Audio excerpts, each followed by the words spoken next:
I'm here with the Ogre. Uh, you're attempting to create a new genre of music called Grumble Funk. Mm, I was listening to some of your music, man. I was really impressed. I was blown away by like the songs. I was listening to Family Man and They Don't Really Care. that Yeah, like they don't really one. those Yeah, those are really like great songs. They're really talented artists. thank Tell a little bit about like how you got into music, like started recording. man.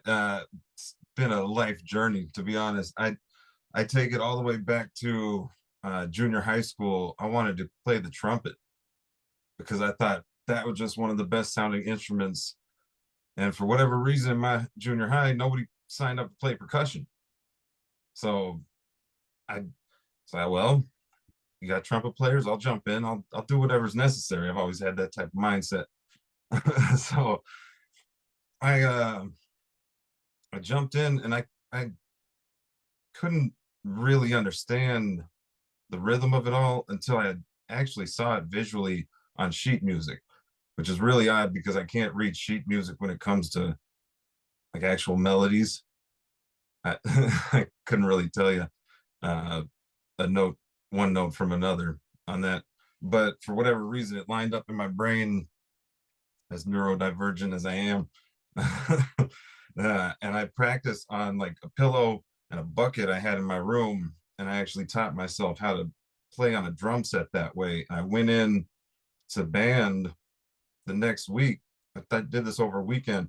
Went in the first day next week, and I said, "Can I just take a shot at the drum set?" Because it was reserved for varsity band, and I was like, "Can I just take a shot at it?" And the first time I sat down, I could hit the rhythm of the song no problem. And I realized, okay, I at the very least got something inside me. But my life going the way that it did, I didn't have a support group. I didn't ever have a support from my family. My dad was abusive. My mom was just emotionally unavailable because of a traumatic brain injury. So I kind of grew up, had my sister, but she was she was a straight A student. I was kind of the rascal. So even the two of us didn't really get along, didn't run in the same friend groups. And yeah, I found music again when I finally did find a group of people I fit in with. Maybe not the best types of characters, but we would sit around and cipher, for lack of a better term, and pass around 40s and blunts. And I actually got into freestyling that way because I was forced into it.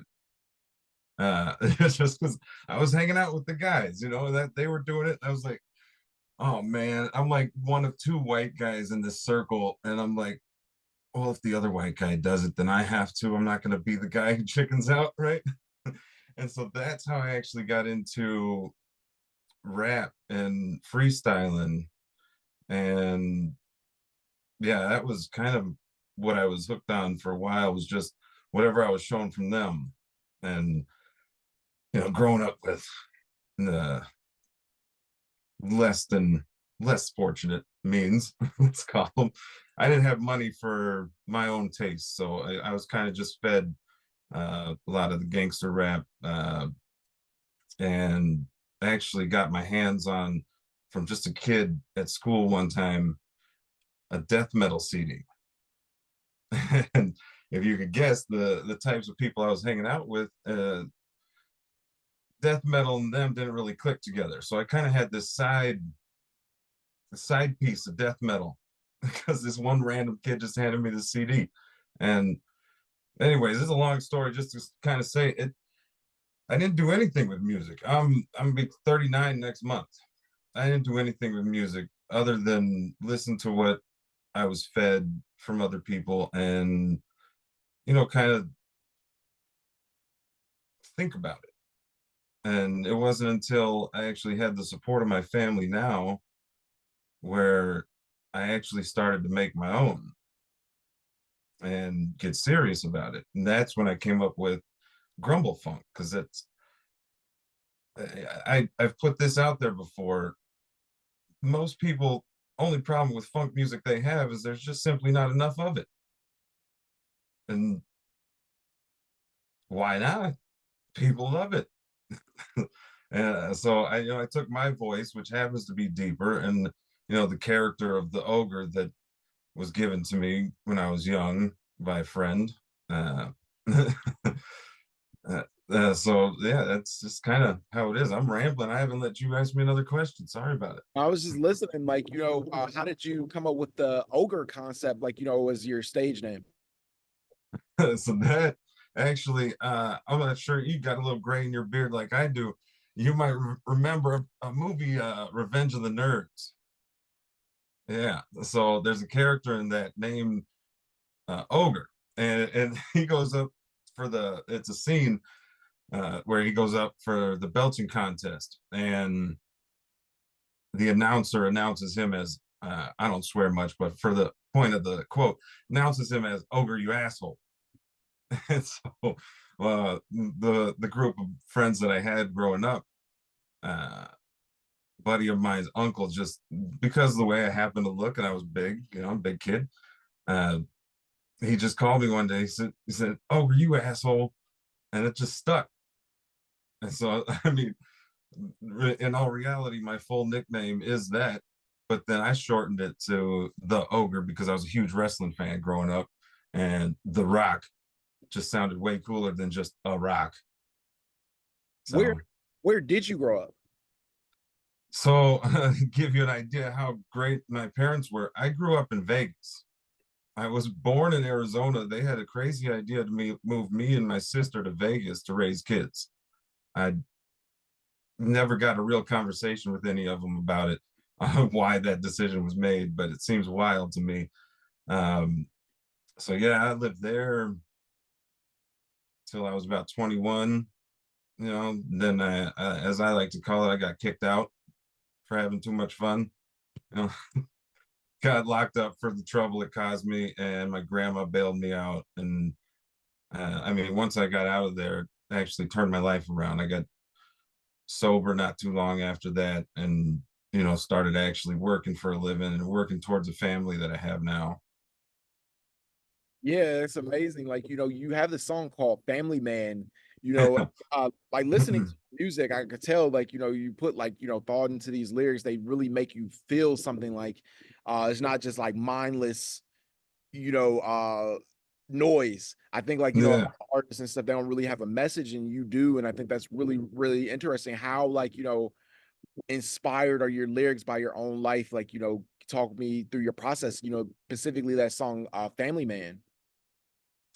Yeah. So Family Man, the interesting part about that one is I thought of the concept as something that terrified me because I musically had never thought I would be capable of making, I like to call it a romantic song. It's not necessarily a love song. It's not, overly sexual because I don't want to put myself out there like that type of artist either. So it was a real challenge for me to even come up with it. And yeah, I mean, it's all inspired. You know, some of it I like to call just nonsense for the sense of, rhyme schemes or the sound of what I believe the music should sound like. But yeah, it's actually the story. If you follow it, to my logic at least, the way I wrote it, it's the story of the first verse is meeting the lady, the story of that, the idea of, oh, I could see myself falling for this woman. I could see myself making a family with this woman. Second verse being actual courtship and dating and, you know, going around getting down, and then the marriage side of things. And then the last verse being, uh, oh, and so now I'm trying to remember how it's laid out actually. I think the second verse is the proposal, where I actually talk about getting down on a knee and proposing, and then the third verse is the marriage, the kids, and actually getting the family that the song's about. You know, so it kind of all speaks to me. The way my brain works is, I know I've heard some people, they think of a line and they try to work their way towards it. I try to think of making a connection to something that will feed me where it needs to go. And that connection is essentially just in my own head, to my own memories and my own experiences in this existence. But I need to tap into it in some other way than just trying to think of, oh, what went in my life and how do I put that into words? You know, then I'll just think of the way my brain works. I'll think of a very factual way to say it, and that just doesn't really work with music a lot of the times, at least not the way I think it should sound. We were talking before the interview, and you were saying like you're a high functioning autistic. Could you like go into like how that affects your life, like being autistic, and like just like kind of like for people who don't know like what autism is and Yeah, yeah. I mean, I only very recently understood most of it because I've always kept my circle very close because of it.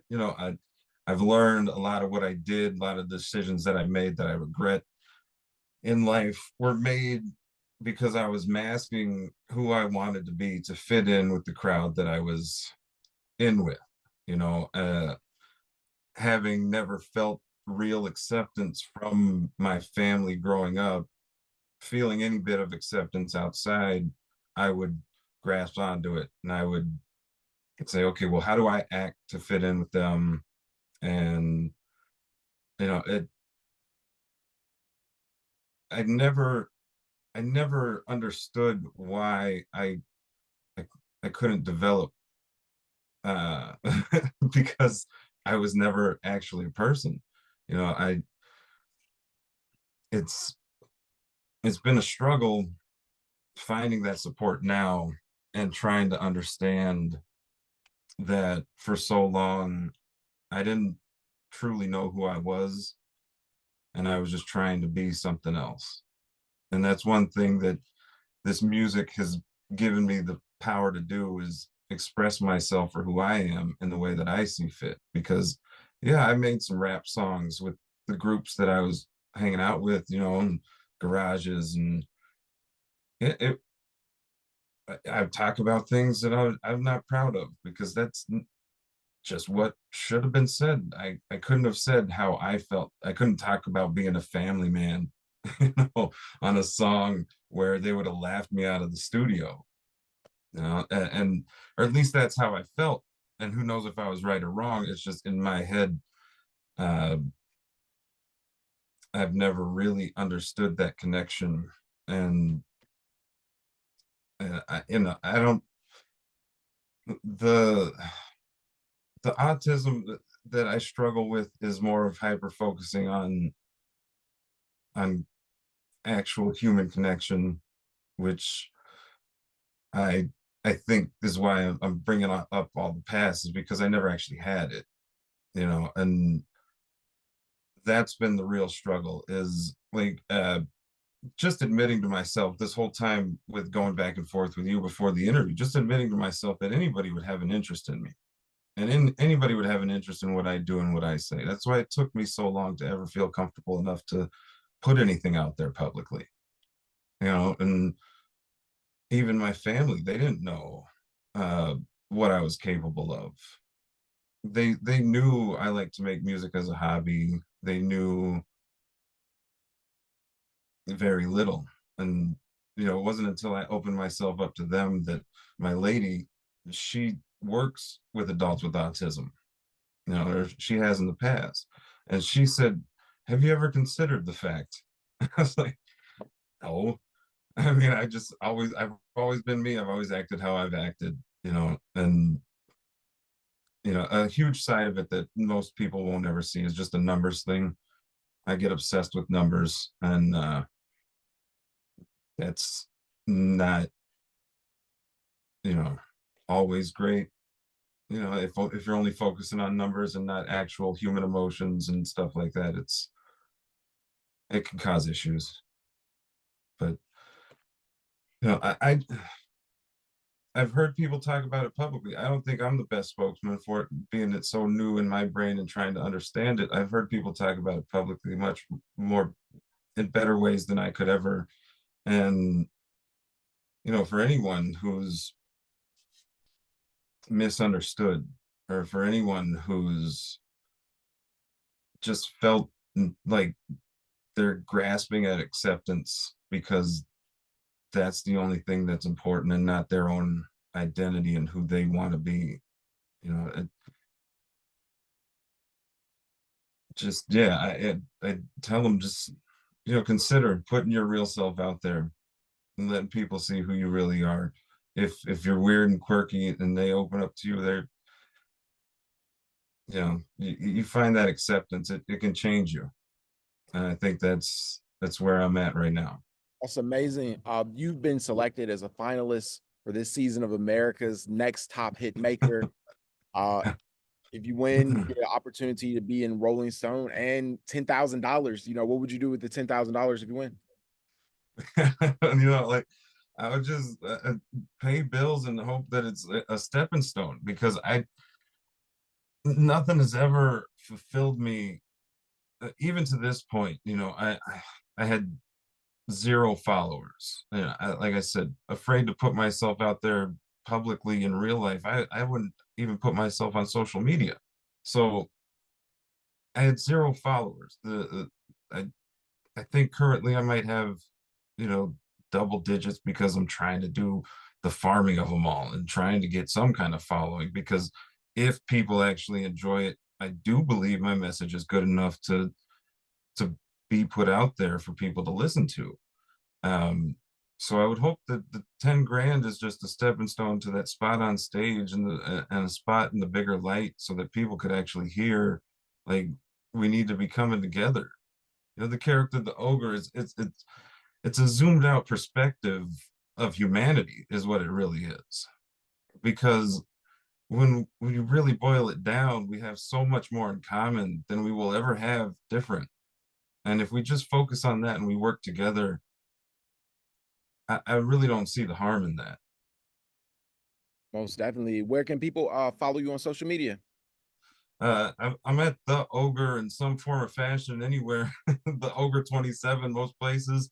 I think usually I put the underscore in between the underscore ogres. This is, you can tell how inexperienced I am at the whole thing. So I I'd appreciate the follows anywhere. I'd appreciate the listens. Like I said, I just got off a 55-hour week, and I would really love to focus half of that on music. Most definitely. The ogre, thank you so much for taking the time. I really appreciate you. Best of luck in Yeah, your career, and good luck in the next top hit maker competition. yeah. Thank you, thank you. I appreciate you so much. Most definitely. Have a good day. Too.